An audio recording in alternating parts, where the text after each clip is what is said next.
ओम शांति। 1 अप्रैल 2024। मीठे प्यारे बाबा के आज के मधुर महावाक्य। आज की मुरली के कुछ विशेष पॉइंट्स। आज बाबा हमें समझाते कि यह पुरुषोत्तम संगम युग है, जिसमें हम बच्चे श्याम से सुंदर, पतित से पावन बनते हैं। यही उत्तम पुरुष बनने का समय है। हम बच्चों को सदा यह बात स्मृति में रख स्वयं को कौड़ी से हीरे जैसा बनाना है। हमें सर्व संबंध एक बाप से ही रखने हैं, तभी हम अंतकाल में एक बाप की याद में रह सकेंगे। मैं कल्प कल्प की विजयी आत्मा हूँ। सदा इसी रूहानी नशे में रह माया जीत बनना है। आज बाबा ज्ञान धन का महत्व समझाते हुए कहते हैं कि इस धन से स्थूल धन की प्राप्ति स्वतः होती है। प्रकृति हमारी दासी बन जाती है और हम अनेक जन्मों के लिए राजाओं का राजा बनते हैं। तो चलिए सुनते हैं आज की बाबा की मीठी प्यारी मुरली। ओम शांति। बाबा कहते, मीठे बच्चे, तुम्हारा यह जीवन देवताओं से भी उत्तम है, क्योंकि तुम अभी रचयिता और रचना को यथार्थ जानकर आस्तिक बने हो। प्रश्न: संगम युगी ईश्वरीय परिवार की विशेषता क्या है जो सारे कल्प में नहीं होगी? उत्तर: इसी समय स्वयं ईश्वर बाप बनकर तुम बच्चों को संभालते हैं, टीचर बनकर पढ़ाते हैं और सतगुरु बनकर तुम्हें गुलगुल यानी फूल बनाकर साथ ले जाते हैं। सतयुग में दैवी परिवार होगा, लेकिन ऐसा ईश्वरीय परिवार नहीं हो सकता। तुम बच्चे अभी बेहद के सन्यासी भी हो, राजयोगी भी हो, राजाई के लिए पढ़ रहे हो। ओम शांति। यह स्कूल व पाठशाला है। किसकी पाठशाला है? आत्माओं की पाठशाला। यह तो जरूर है, आत्मा शरीर बिगर कुछ सुन नहीं सकती। जब कहा जाता है आत्माओं की पाठशाला, तो समझना चाहिए आत्मा शरीर बिगर तो समझ नहीं सकती। फिर कहना पड़ता है जीव आत्मा। अभी जीव आत्माओं की पाठशाला तो सभी हैं, इसलिए कहा जाता है यह है आत्माओं की पाठशाला। और परमपिता परमात्मा आकर पढ़ाते हैं। वह है जिस्मानी पढ़ाई, यह है रूहानी पढ़ाई जो बेहद का बाप पढ़ाते हैं। तो यह हो गई गॉड फादर की यूनिवर्सिटी। भगवानुवाच है ना, ये भक्ति मार्ग नहीं है, ये पढ़ाई है। स्कूल में पढ़ाई होती है, भक्ति मंदिर टिकानों आदि में होती है। इसमें कौन पढ़ाते हैं? भगवानुवाच। और कोई भी पाठशाला में भगवानुवाच होता ही नहीं है। सिर्फ यह एक ही जगह है जहां भगवानुवाच है। ऊंचे ते ऊंचे भगवान को ही ज्ञान सागर कहा जाता है, वही ज्ञान दे सकते हैं। बाकी सब है भक्ति। भक्ति के लिए बाप ने समझाया है कि उससे कोई सद्गति नहीं होती। सर्व का सद्गति दाता एक परमात्मा है। वे आकर राजयोग सिखलाते हैं। आत्मा सुनती है शरीर द्वारा, और कोई नॉलेज आदि में भगवानुवाच है ही नहीं। भारत ही है जहाँ शिव जयंती भी मनाई जाती है। भगवान तो निराकार है, फिर शिव जयंती कैसे मनाते हैं? जयंती तो तब होती है जब शरीर में प्रवेश करते हैं। बाप कहते हैं मैं तो कभी गर्भ में प्रवेश नहीं करता हूँ। तुम सब गर्भ में प्रवेश करते हो, 84 जन्म लेते हो। सबसे जास्ती जन्म ये लक्ष्मी नारायण लेते हैं। 84 जन्म लेकर फिर सांवरा गावड़े का छोरा बनते हैं। लक्ष्मी नारायण कहो या राधे कृष्ण कहो, राधे कृष्ण हैं बचपन के। वे जन्म लेते हैं तो स्वर्ग में लेते हैं, जिसको बैकुंठ भी कहा जाता है। पहला नंबर जन्म इनका है, तो 84 जन्म भी ये लेते हैं। श्याम और सुंदर, सुंदर सो फिर श्याम। श्री कृष्ण सबको प्यारा लगता है। श्री कृष्ण का जन्म तो होता ही है नई दुनिया में, फिर पुनर्जन्म लेते लेते आकर पुरानी दुनिया में पहुंचते हैं तो श्याम बन जाते हैं। ये खेल ही ऐसा है। भारत पहले सतो प्रधान सुंदर था, अब काला हो गया है।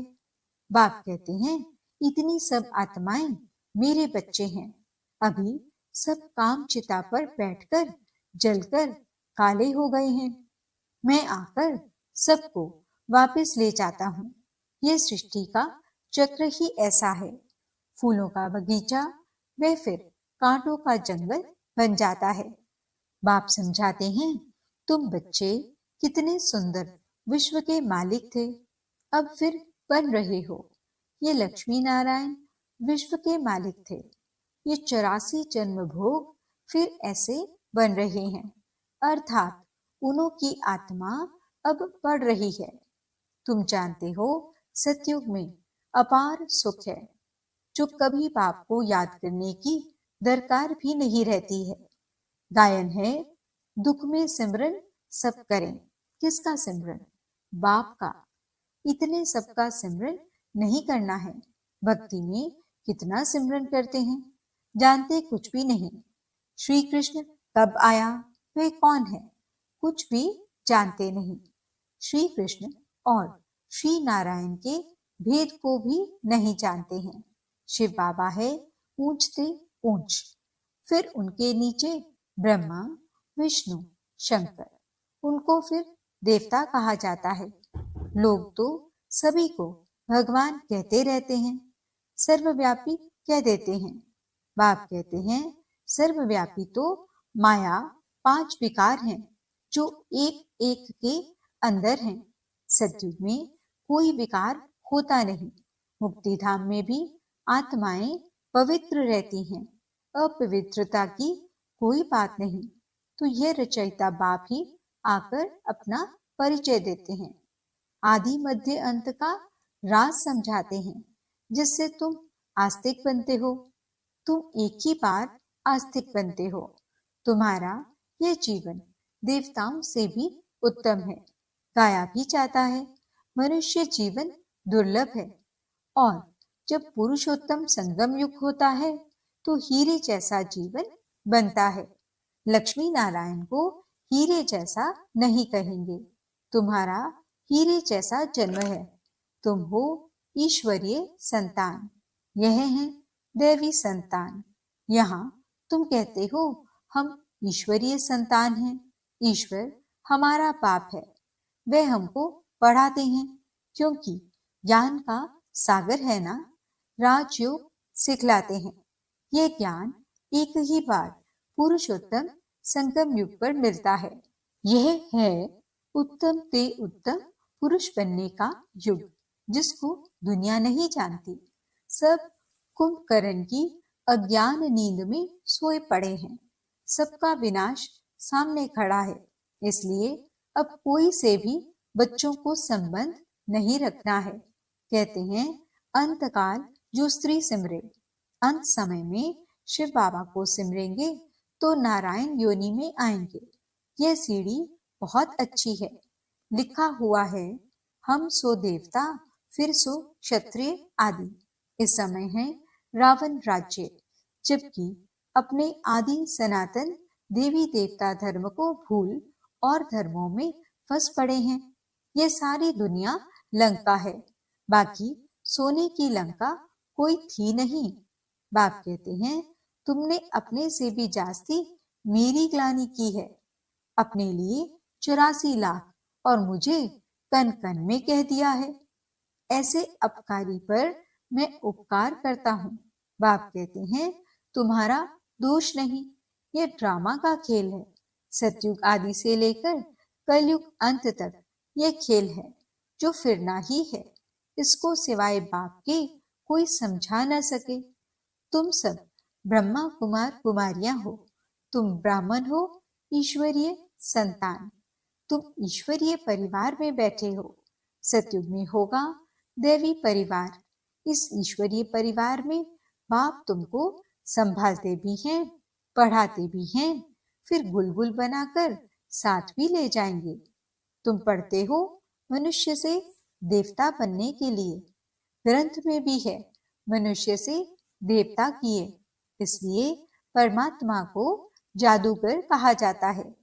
नर्क को स्वर्ग बनाना जादू का खेल है ना। स्वर्ग से नर्क बनने में 84 जन्म, फिर नर्क से स्वर्ग चपटी में यानी सेकंड में बनता है। एक सेकंड में जीवन मुक्ति। मैं आत्मा हूँ, आत्मा को जान लिया, बाप को भी जान लिया। और कोई मनुष्य यह नहीं जानते कि आत्मा क्या है। गुरु अनेक हैं, सतगुरु एक है। कहते हैं सतगुरु अकाल। परम पिता परमात्मा एक ही सतगुरु है, परंतु गुरु तो ढेर हैं। निर्विकारी कोई है नहीं, सब विकार से ही जन्म लेते हैं। अभी राजधानी स्थापन हो रही है। तुम सब यहाँ राजाई के लिए पढ़ते हो। राजयोगी हो, बेहद के सन्यासी हो। वे हठ योगी हैं, हद के सन्यासी।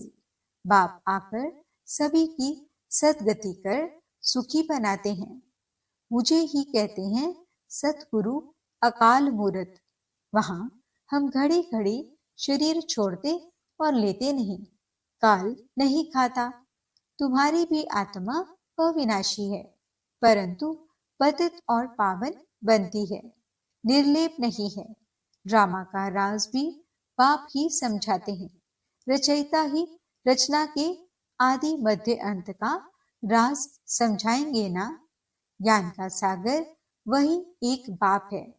वही तुमको मनुष्य से देवता डबल सिरताज बनाते हैं। तुम्हारा जन्म कौड़ी जैसा था, अब तुम हीरे जैसा बन रहे हो। बाप ने हम सो हम का मंत्र भी समझाया है। वे कह देते आत्मा सो परमात्मा, परमात्मा सो आत्मा, हम सो हम। बाप कहते हैं आत्मा सो परमात्मा कैसे बन सकती है। बाप तुमको समझाते हैं हम आत्मा इस समय तो ब्राह्मण हैं, फिर हम आत्मा ब्राह्मण सो देवता बनेंगे, फिर सो क्षत्रिय बनेंगे, फिर शूद्र सो ब्राह्मण। सबसे ऊंचा जन्म तुम्हारा है। यह है ईश्वरीय घर। तुम किसके पास बैठे हो? माता पिता के पास। सब भाई बहन हैं। बाप आत्माओं को शिक्षा देते हैं। तुम सब हमारे बच्चे हो, वर्षे के हकदार हो। इसलिए परमात्मा बाप से हर एक वर्षा ले सकते हैं। बूढ़े छोटे बड़े सबको हक है बाप से वर्षा लेने का। तो बच्चों को भी यही समझाओ, अपने को आत्मा समझो और बाप को याद करो तो पाप कट जाएंगे। भक्ति मार्ग वाले इन बातों को कुछ भी समझेंगे नहीं। अच्छा, मीठे मीठे सिकिलते बच्चों प्रति माता पिता बाप दादा का याद प्यार और गुड मॉर्निंग। रूहानी बाप की रूहानी बच्चों को नमस्ते। हम रूहानी बच्चों की रूहानी बाप दादा को दिल व जान सिख व प्रेम से नमस्ते नमस्ते नमस्ते जी। गुड मॉर्निंग बाबा, शुक्रिया बाबा। रात्रि क्लास। बच्चे बाप को पहचानते भी हैं, समझते भी हैं कि बाप पढ़ा रहे हैं। उनसे बेहद का वर्षा मिलना है, परंतु मुश्किलात यह है जो माया भुला देती है। कोई न कोई विघ्न डाल देती है जिससे बच्चे डर जाएं। उसमें भी पहले नंबर में विकार में गिरते हैं। आंखें धोखा देती हैं। आंखें कोई निकालने की बात नहीं, बाप ज्ञान का नेत्र देते हैं। ज्ञान और अज्ञान की लड़ाई चलती है। ज्ञान है बाप, अज्ञान है माया। इनकी लड़ाई बहुत तीखी है। गिरते हैं तो समझ में नहीं आता, फिर समझते हैं मैं गिरा हुआ हूं, मैंने अपना बहुत अकल्याण किया है। माया ने एक बार हराया तो फिर चढ़ना मुश्किल हो जाता है। बहुत बच्चे कहते हैं हम ध्यान में जाते, परंतु उसमें भी माया प्रवेश हो जाती है, पता भी नहीं पड़ता है। माया चोरी कराएगी, झूठ बुलवाएगी। माया क्या नहीं कराती है, बात मत पूछो। गंदा बना देती है। गुल बनते बनते फिर छीछी बन जाते हैं। माया ऐसी जबरदस्त है जो घड़ी घड़ी गिरा देती है। बच्चे कहते हैं बाबा हम घड़ी घड़ी भूल जाते हैं। तदबीर कराने वाला तो एक ही पाप है, परंतु किसकी तकदीर में नहीं है तो तदबीर भी कर नहीं सकते। इसमें कोई की पास खातरी भी नहीं हो सकती। न एक्स्ट्रा पढ़ाते हैं, उस पढ़ाई में तो एक्स्ट्रा पढ़ने लिए टीचर को बुलाते हैं। यह तो तकदीर बनाने लिए सभी को एक रस पढ़ाते हैं। एक एक को अलग कहाँ तक पढ़ाएंगे। कितने ढेर बच्चे हैं। उस पढ़ाई में कोई बड़े आदमी के बच्चे होते हैं, अधिक खर्च कर सकते हैं तो उनको एक्स्ट्रा भी पढ़ाते हैं। टीचर जानते हैं कि ये डल है, इसलिए पढ़ाकर उनको स्कॉलरशिप लायक बनाते हैं। ये पाप ऐसे नहीं करते हैं। ये तो सभी को एक रस पढ़ाते हैं। वह हुआ टीचर का एक्स्ट्रा पुरुषार्थ कराना। यह तो एक्स्ट्रा पुरुषार्थ किसको अलग कराते नहीं हैं। एक्स्ट्रा पुरुषार्थ माना ही टीचर कुछ कृपा करे।